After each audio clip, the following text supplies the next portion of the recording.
Hello friends, नमस्कार। हमारे YouTube channel college education में आप सभी का स्वागत है। आज मैं आपके लिए लेकर आया हूँ राजनीति विज्ञान के मूल आधार paper first, BA part first, उसके अति लघुतरात्मक प्रश्न और सेक्शन 1 जो है सेक्शन ए खंड ए। अगला क्वेश्चन है, कौन सा उपागम सामाजिक विज्ञानों की एकता में विश्वास करता है? तो इसका उत्तर है अंतः अनुशासनात्मक उपागम, जिसको अंतः शास्त्रीय उपागम भी कहा जाता है। अगला क्वेश्चन है, अंतः शास्त्रीय उपागम से क्या अभिप्राय है? इसका उत्तर है वह उपागम जो अन्य सामाजिक विज्ञानों के साथ राजनीति विज्ञान के घनिष्ठ संबंध को स्वीकारते हुए राजनीति विज्ञान के अध्ययन में अन्य सामाजिक विज्ञानों की उपयोगिता को स्वीकार करता है। अगला क्वेश्चन देखिए, राजनीति विज्ञान अंतःशास्त्रीय उपागम के दो लक्षण बताइए।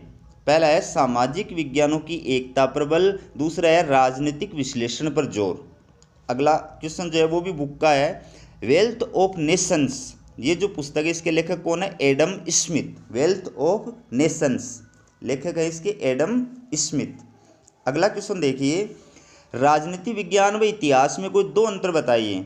पहला अंतर है इतिहास का अध्ययन वर्णनात्मक पद्धति से किया जाता है, जबकि राजनीति का अध्ययन परिवेक्षणात्मक और विचारात्मक पद्धति से किया जाता है। दूसरा अंतर है इतिहास का क्षेत्र अधिक व्यापक है, जबकि राजनीति विज्ञान तुलनात्मक दृष्टि से एक संकुचित विषय है।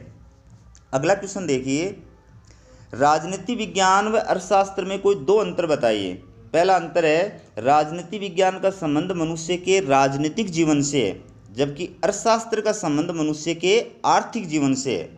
दूसरा अंतर है राजनीति विज्ञान साध्य है, जबकि अर्थशास्त्र साधन है। अगला क्वेश्चन देखिए, राजनीति विज्ञान के अध्ययन में अर्थशास्त्र किस प्रकार उपयोगी है? तो इसका उत्तर देखिए, अर्थशास्त्र के अध्ययन द्वारा ही क्रांति, विद्रोह तथा आंदोलन के कारणों और राज्य के कार्यों, नीतियों व स्वरूप को प्रभावित करने वाले कारकों को समझा जा सकता है।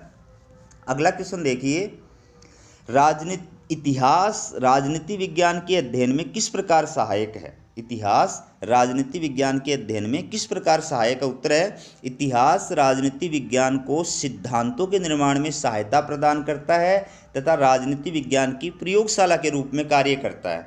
अगला क्वेश्चन है, राजनीति विज्ञान तथा अर्थशास्त्र के दो समान उद्देश्य बताइए। राजनीति विज्ञान और अर्थशास्त्र के दो समान उद्देश्य बताइए। पहला है मानव कल्याण, दूसरा है प्रगतिशील नीतियों तथा कार्यक्रमों द्वारा राज्य को लोक कल्याण के मार्ग पर आगे बढ़ाना। अगला क्वेश्चन देखिए, अगला क्वेश्चन है शक्ति और सत्ता में क्या अंतर है?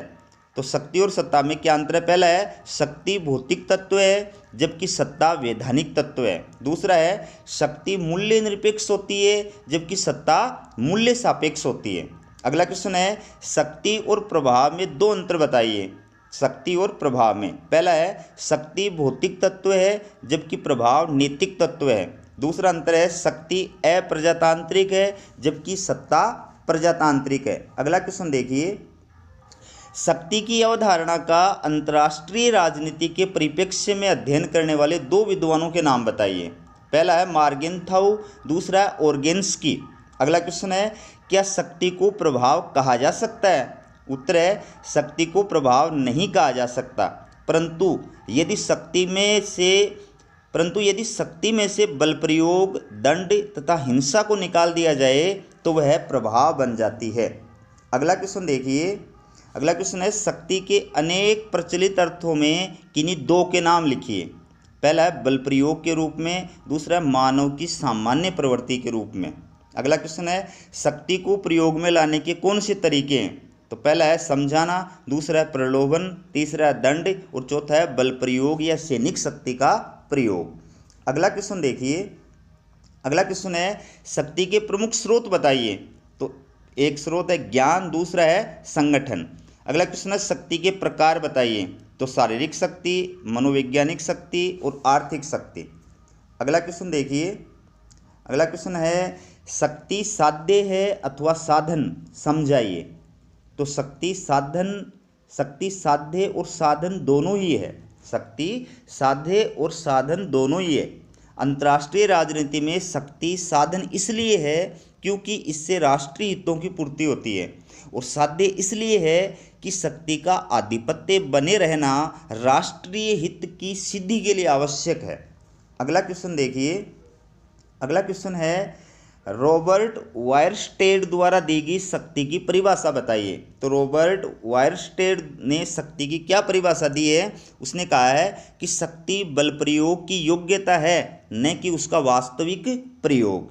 अगला क्वेश्चन है, शक्ति किस प्रकार से एक सापेक्ष अवधारणा है? उत्तर है, शक्ति का तत्व कभी स्थायी नहीं होता, इसमें समय तथा परिस्थितियों के अनुसार परिवर्तन आते रहते हैं तथा शक्ति का आंकलन तुलनात्मक रूप में ही संभव है। अगला क्वेश्चन देखिए, व्यवहार में सत्ता कितने प्रकार की होती है? व्यवहार में सत्ता 3 प्रकार की बताइए। रेखा अधिकार सत्ता, स्टाफ अधिकार सत्ता, क्रियात्मक अधिकार सत्ता। अगला क्वेश्चन है, सत्ता के स्रोत बताइए। तो सत्ता के स्रोत हैं देश का कानून तथा संविधान, अधीनस्थों की स्वीकृति और तकनीकी क्षमता एवं व्यक्तित्व की प्रभुता। अगला क्वेश्चन देखिए। अगला क्वेश्चन है, मैक्स वेबर के अनुसार सत्ता या औचित्यपूर्णता के प्रकार बताइए।